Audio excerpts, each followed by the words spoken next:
Saludos, vamos a empezar esta transmisión con la clase de español. Ahora sí, como dicen los youtubers, abajo están las suscripciones, la campanita. Recuerden que estos videos son para esta contingencia y para que lo sigan viendo cada vez que tengan la oportunidad de verlos. Este es para español de Sabatino. A todos los chicos que quieran verlo, pueden ampliar sus conocimientos. Y entonces vamos a trabajar sobre esa cuestión, ¿sí? Vamos a empezar. Retomemos desde donde nos quedamos en español. Hablábamos de los tipos de texto. Vamos a hablar entonces de los textos argumentativos. Un texto argumentativo se usa para crear un argumento. Un argumento se va a crear para generar un razonamiento en el cual se intenta probar, refutar o justificar una proposición. Por ejemplo, si yo digo que el sol no es amarillo, yo tengo que dar pruebas y argumentos razonados para probar de esta manera que el sol no tiene el color amarillo, es de color blanco, ¿no? ¿En qué me baso? No simplemente puedo decir cuestiones que yo creo o cuestiones que yo he oído que parezcan verdades. Para esto un argumento debe tener una adecuación, debe tener una coherencia, debemos tener un orden lógico en el cual estamos hablando y debemos tener una cohesión. Para generar un argumento lógico, la lógica busca la verdad. Y para que exista la verdad lógica, la verdad, hay dos tipos de verdad, ¿no? Existe la verdad filosófica y la verdad lógica. La verdad filosófica es donde decimos que una verdad no es igual a otra verdad, y hablamos de que mientras para uno se ve una cosa de un lado, para otro se ve de otro, que por ejemplo podemos decir, no sé, que culturalmente para un lugar está bien ciertas indumentarias típicas, mientras que para otros es un despropósito, ¿no? Ambos tienen su verdad, ambos tienen sus razones. Esto es una verdad filosófica. Una verdad lógica impera un argumento lógico, donde se busca que coincidan la idea por un lado y el objeto por el otro. Cuando coexisten estos dos en un solo lugar, el objeto y el contexto, se considera una verdad. Por ejemplo, si hablamos de una Coca-Cola, imaginamos una Coca-Cola, esa Coca-Cola existe. Entonces tenemos el concepto de Coca-Cola, que sabemos lo que es un refresco, y el objeto Coca-Cola, que existe. Entonces, al juntarse los dos, tenemos una verdad lógica. Si por ejemplo tenemos algo que no existe, ya sea de los dos lados, ¿no? Un objeto que no tenemos su concepto. Vemos por decir, no sé, nos encontramos con una criatura que nunca antes habíamos visto. Que esto es lo que les pasó a los investigadores, a los primeros antropólogos en Australia, cuando se encuentran con el ornitorrinco, ¿no? Por ejemplo, que es un animal que nunca habían visto. Entonces, cuando estos lo llevan de alguna manera a la Real Academia de Ciencias, pues no es verdadero, no puede ser verdadero. ¿Por qué? Porque no conocemos qué es, no tenemos conciencia de qué es este animal. Aunque esté ahí, aunque lo estemos viendo, no puede ser verdadero. Entonces necesitamos darle un concepto para que este animal se vuelva verdadero. Entonces empezamos a decir que tiene pies de pato, cuerpo de castor, pico de pato, etcétera, etcétera. Siendo que pues nada de esto es cierto. El ornitorrinco es un animal independiente al pato, al castor, todos los animales con los que se le relaciona. Lo mismo pasa por ejemplo, con las discusiones religiosas o políticas, no son verdades lógicas, ya que se basan en un sustento donde el concepto no está presente. No está presente, está presente el concepto, pero no está presente el objeto. Por ejemplo, tenemos conciencia de que es el concepto Dios, sabemos que es el concepto Dios, sin embargo no tenemos al objeto Dios, no lo podemos ver, tocar.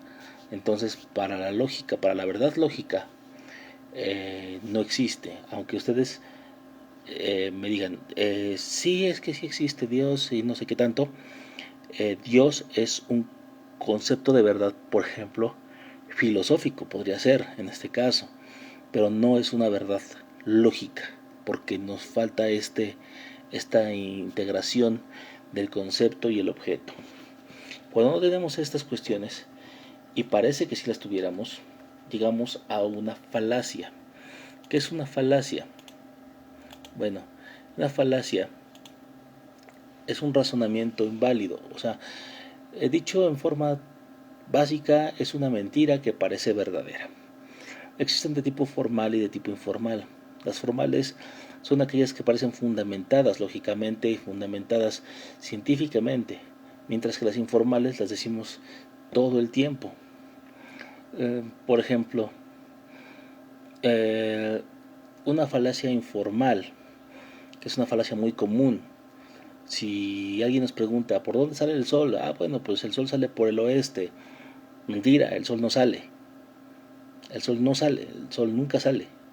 Nosotros giramos sobre nuestro propio eje y giramos alrededor del sol en un movimiento de rotación y traslación, que eso genera los días, los meses y los años. Entonces el sol no sale, las estaciones no llegan, son falacias, pero parece que fueran verdad.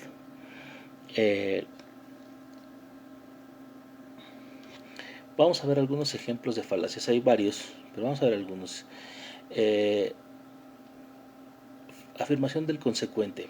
Esto quiere decir que por algo que yo digo o por algo que pasó es una consecuencia. Esto me recuerda mucho un capítulo de Plaza Sésamo, donde uno de los personajes tenía un plátano en la oreja y decía, es que lo uso para ahuyentar a los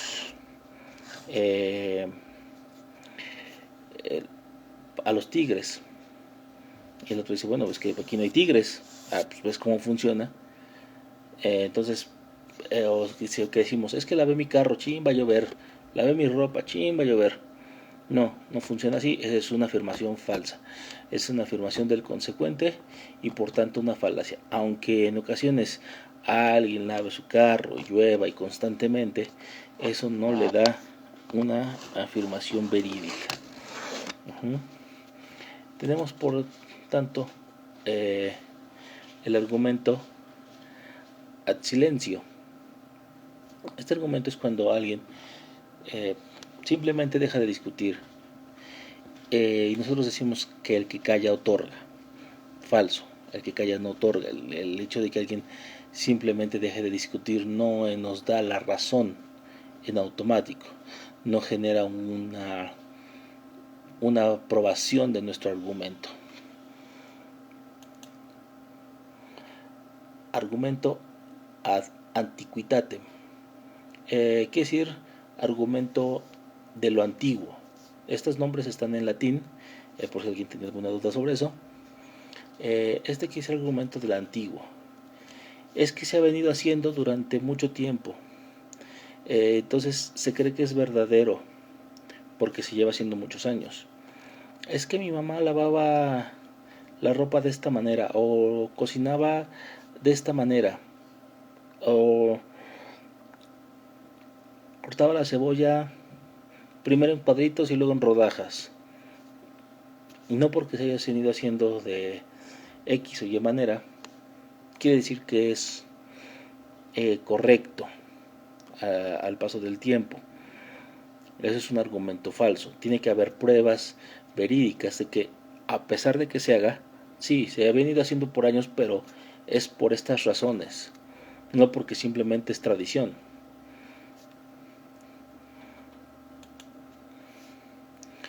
argumento ad baculum. Implica sostener la validez de un argumento basados en la fuerza, pero en este caso no, generalmente no en la fuerza física, no hay daño físico. Aquí en la imagen podemos ver a un individuo con un bat. No, realmente no está haciendo daño físico, simplemente es la intimidación, ¿no? Por alguna razón, usando la fuerza de la intimidación. Por ejemplo, si dijéramos, no sé, un patrón dice a sus trabajadores, vamos a reducir sueldos. El que esté de acuerdo, levante la mano. El que no, diga renuncio. Ok, entonces ya estamos usando la intimidación para generar una validez, una validación en nuestro argumento. ¿Sí? Argumento ad condicionalis. Argumento está condicionado, es un argumento condicionado. Nosotros vamos a tomar una prueba o fundamento de un argumento basados en datos erróneos. Eso nos condiciona, ¿sí? Porque lo leímos en una noticia, porque lo leímos, lo vimos, porque lo dijo una persona importante. Que no le hagan caso a fulanito de tal, porque lo que dice es falso. Es que ¿por qué? Pues porque lo está diciendo un periodista. Acá dijo. Eso no es, no me he fundamentado lo suficiente como para dar por hecho este argumento. O simplemente el hecho del podría, ¿no? La presunción de, por ejemplo, en un caso de algo, la presunción de delito, ¿no? Es que fulanito siempre se viste muy mal. Se me hace que es un criminal. O empezó a tener dinero, se me hace que es un criminal. No tengo los argumentos suficientes como para demostrar la validez de mis argumentos. Argumento ad consequentiam.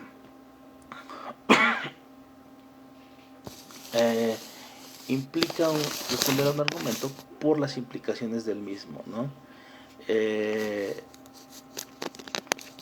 Por ejemplo, ya sean negativas o positivas. Es que yo no me subo a los aviones porque es que esas cosas se caen. No todas se caen. Ha ocurrido accidentes, yo mismo que han ocurrido accidentes en carros, en barcos, en etcétera. Hay gente que se ha caído de parada en el baño y se ha matado. Eso no es un argumento. Un argumento es un argumento ad consequentiam, por las consecuencias que podría haber. Es que si no me prestas, si no vas, te vas a sentir mal. Podría sentirme mal, pero para mí no podría sentirme mal. Argumento ad hominem. Este es por quién lo dice.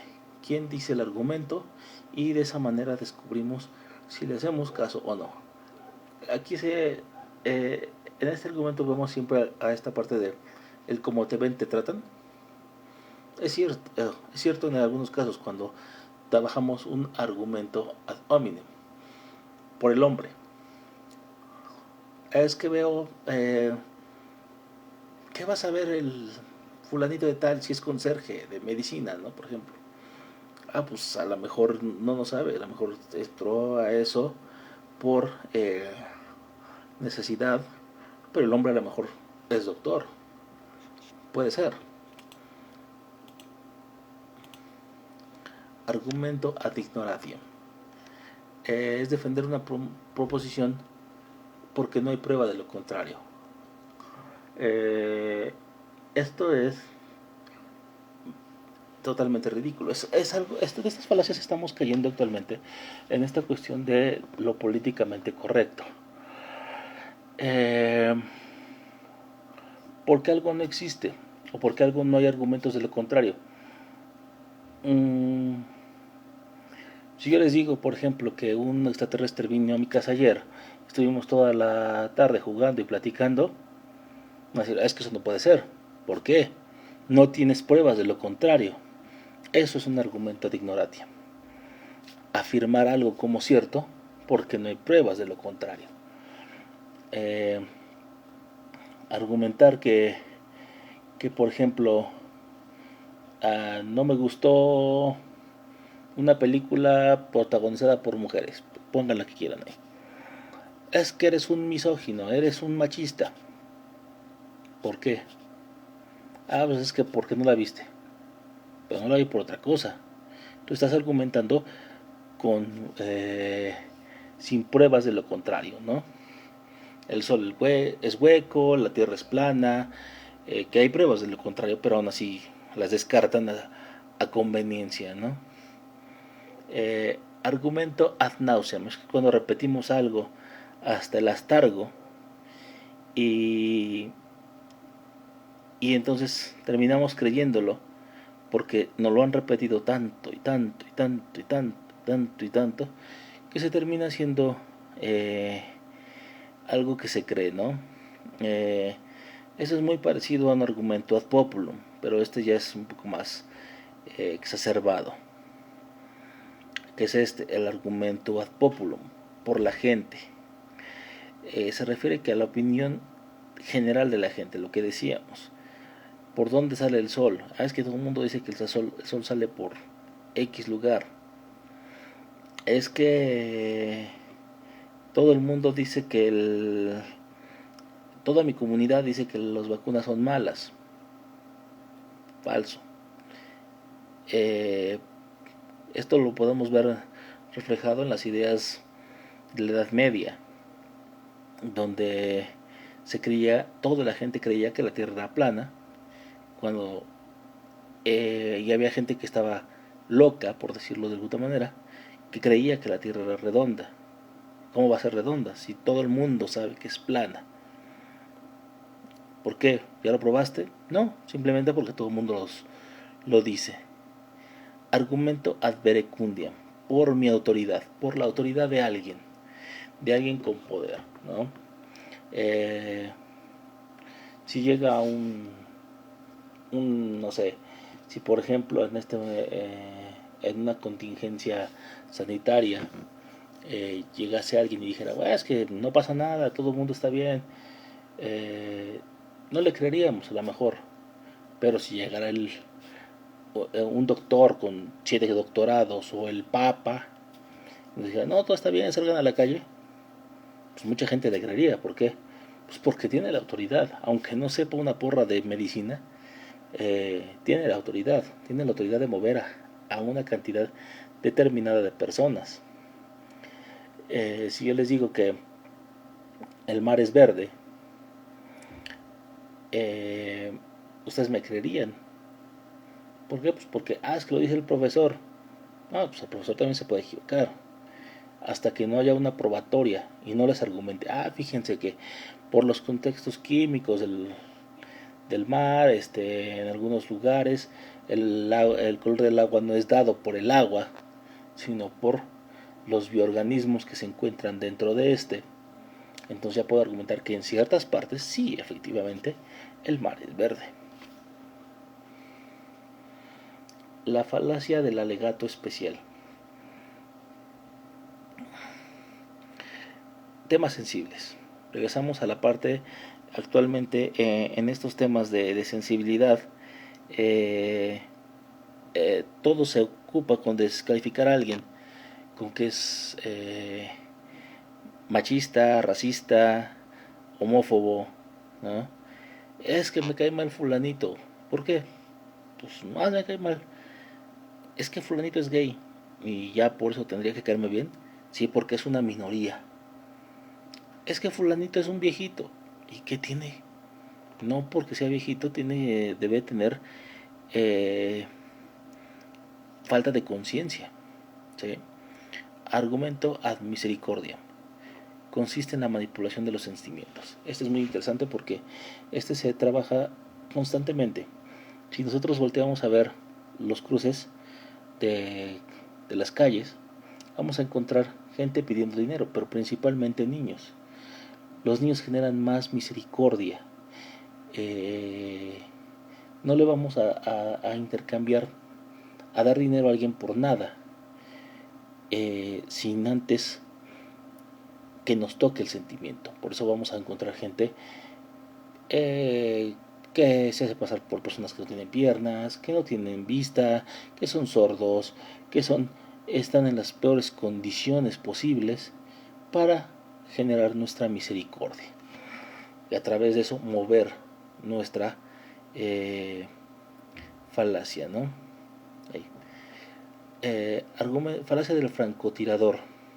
Esta es muy interesante también porque esta es así como que le atiné, ¿no? Escogemos, todos los días yo salgo, no sé, a la calle con un letrero del mundo se va a acabar hoy, y el día que se acabe el mundo voy a decirles, ¿se ven? Yo tenía razón, el mundo se acaba hoy. Pues ¿por qué? Pues porque le atiné de esa manera, ¿no? Bueno, vemos algunas otras. Secundum quid es por a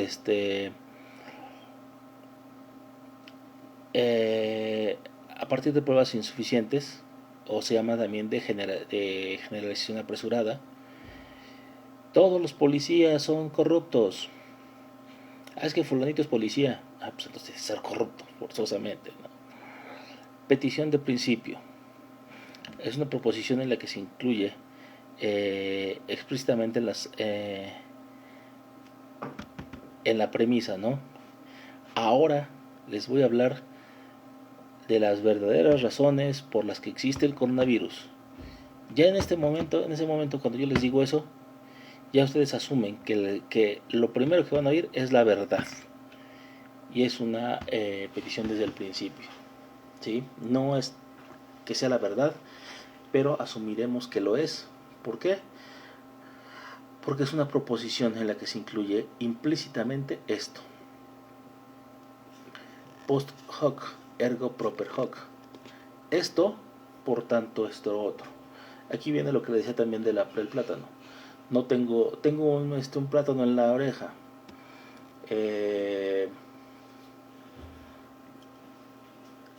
Sirve para ahuyentar a los tigres. No, pues es que, ¿cómo? ¿Ves un tigre por aquí? No, pues no. Entonces mi plátano funciona. ¿Sí? Es que yo nunca me enfermo de nada. ¿En serio? ¿Alguna vez me has visto enfermo? No, pues no. Eso no quiere decir que no te vayas a enfermar de nada. Eso no quiere decir que, por ejemplo, con la cuestión actual, ¿no? El hecho de que haya personas con sobrepeso que no estén enfermas no quiere decir que sea muy saludable, aunque esa es una falacia. Generalizan y creen que por el hecho de no estar enfermos, pesar 120, 140, 150, 160 kilos es saludable, para nada, ¿no? Es una falacia. Post hoc, ergo propter hoc. Falacia del falso dilema. Esta es la de la falsa elección, ¿no? Esta es la que tenemos comúnmente. Esta es una falacia con la que vivimos el día a día. Es muy sencilla. Parece que tenemos una opción, pero no tenemos una opción. Nunca tendremos esa opción, ¿no? Voy a producir, por ejemplo, ¿no? Que es lo que hacen muchas empresas. Voy a producir cereal. Tengo el tamaño familiar, que cuesta 200 pesos. Pero te pongo el tamaño mediano, que es la mitad, pero por 150. Cuando yo hago cuentas, me sale, como esta es la mitad, pero cuesta solo 50 pesos menos, entonces me conviene más el familiar. Yo no tenía pensado en venderte el mediano, solo te lo estoy proponiendo porque es para que tú lo veas, para que tú creas que tienes la opción de elegir, cuando esta opción de elegir realmente está implantada en nuestro cerebro. Es sí o sí, ¿no? Esa es una opción del falso dilema. La opción de la pendiente resbaladiza. Ese argumento es increíble. También se asocia mucho eh, con eventos que si hacemos algo va a empezar una cadena, ¿no? Por ejemplo, no sé, es que si si voy por un café, posiblemente me encuentre a la chica de mis sueños y nos casemos y tengamos 3 hijos y entonces estos 3 hijos irán a la universidad y yo me voy a conseguir un buen trabajo y espérate, no ha sido por el café siquiera, entonces ¿qué pasó? ¿Sí? Esa es una falacia de la pendiente resbaladiza. Esta es muy nueva, esta realmente no está considerada como una falacia, pero pues se está proponiendo como una falacia actualmente, la falacia de YouTube, eh, donde muchas veces se cree como hecho sin, sin generar un criterio más allá lo que dice los videos de YouTube. Bueno, sigamos avanzando, dejemos atrás las falacias y vamos a seguir con los tipos de textos. Textos funcionales, vámonos rápido, vamos a trabajar esto de la manera más rápida. Los textos funcionales, hay de varios tipos, ¿no? Son aquellos que funcionan para algo, tienen alguna función a propósito específico.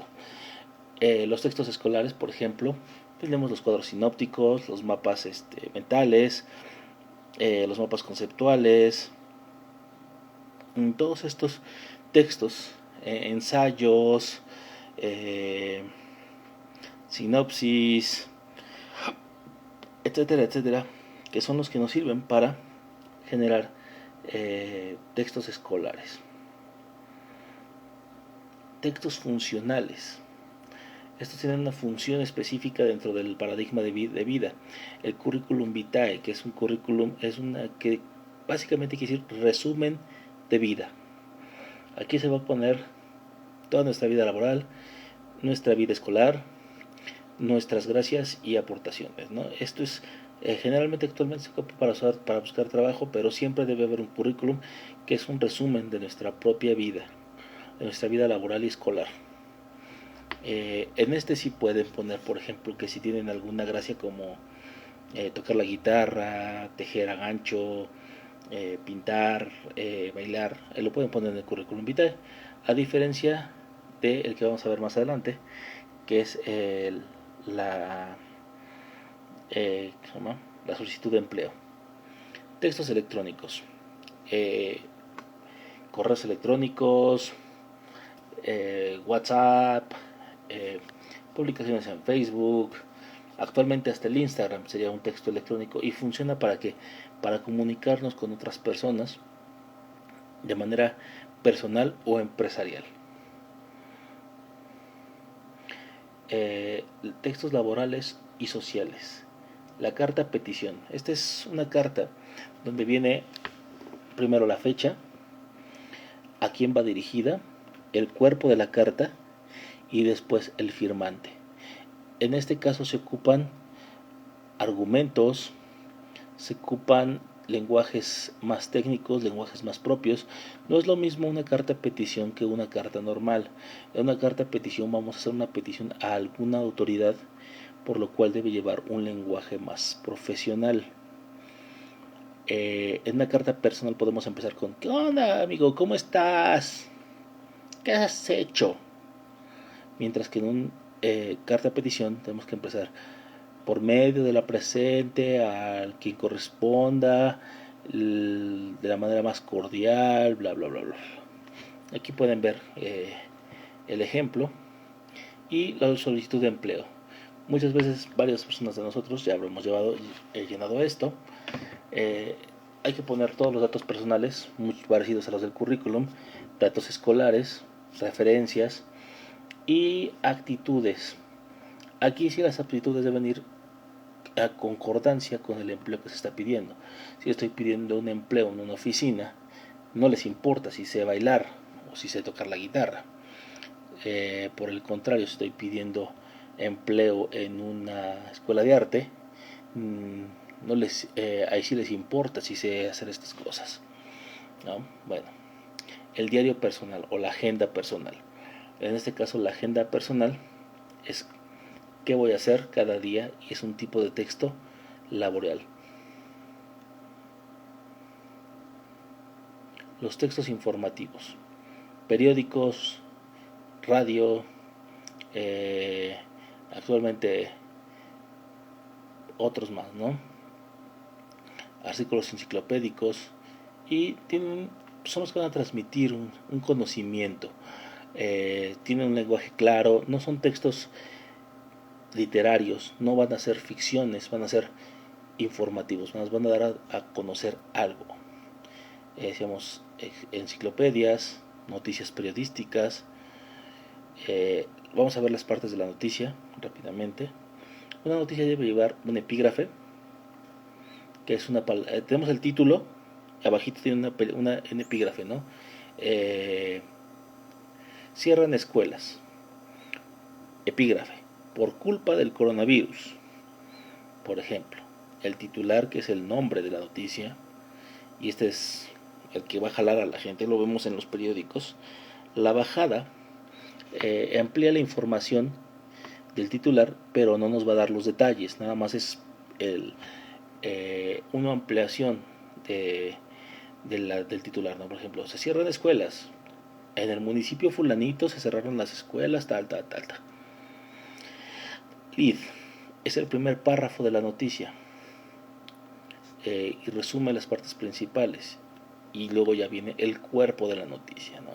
La parte grande, donde nos va a dar los detalles y pormenores. Reportaje. Un reportaje ya profundiza, investiga, ya es más amplio sobre la noticia. Por ejemplo, una noticia puede ser chocaron 2 camiones en la carretera México-Texcoco. Los camiones de marca fulanita se impactaron en la carretera a tal hora, tomó tanto retirarlos. Todo eso es noticia.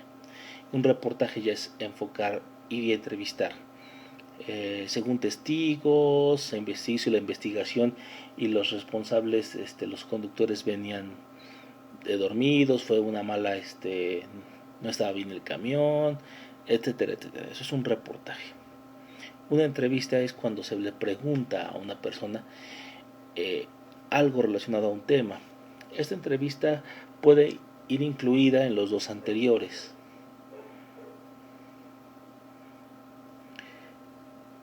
También tenemos la crónica. La crónica decía... ¿cómo se llama este hombre? Se me fue su nombre. Alfonso Reyes. Que la crónica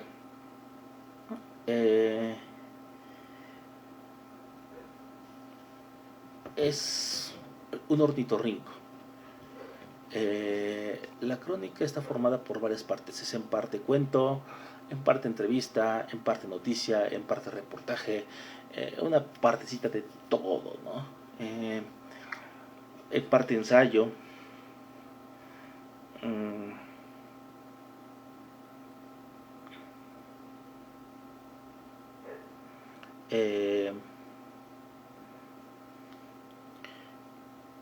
Esta crónica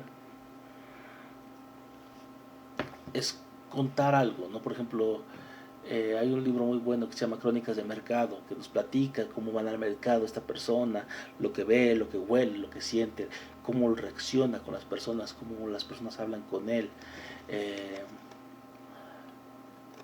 Todo esto es una crónica, ¿no? Es una mezcla entre opinión y noticia. Por ejemplo, nosotros podemos ver crónica deportiva, por ejemplo, cuando estamos viendo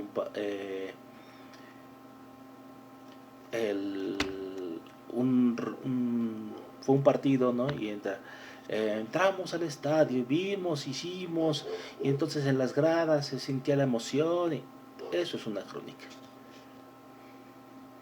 Un ensayo. Este ensayo siempre hay de varios tipos, pero comúnmente el ensayo va a ser un ensayo escolar y se pide con introducción, desarrollo y conclusiones. Las introducciones, ¿por qué? ¿Qué estamos investigando? El desarrollo es la investigación basada en conocimientos personales y datos argumentados, reflexionados e investigados científicamente, y las conclusiones. ¿A qué conclusión llegamos de todo lo que nosotros investigamos? Aquí está: introducción, desarrollo y conclusiones.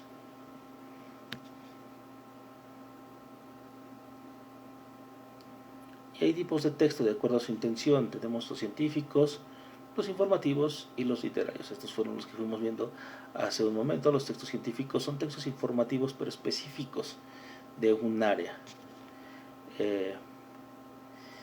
También tenemos, de acuerdo a su forma discursiva, textos expositivos que exponen algo, que van a dar como de manera objetiva algún acercamiento a un asunto o tema determinado. Argumentativos, ya dijimos. Textos descriptivos también ya los manejamos. Cuando hablamos de alguien o de algo, es que la lata es color dorada, con rayitas azules y un logotipo, por ejemplo. Textos narrativos, hay varios tipos, generalmente son ficcionales. Bueno, y eso sería todo. Espero que este video les haya servido, que les aclare algunas dudas que hayan tenido. Si les gustó, compartan, suscríbanse, denle a la campanita para que estén enterados cuando viene el siguiente video, y nos estamos viendo. Hasta luego.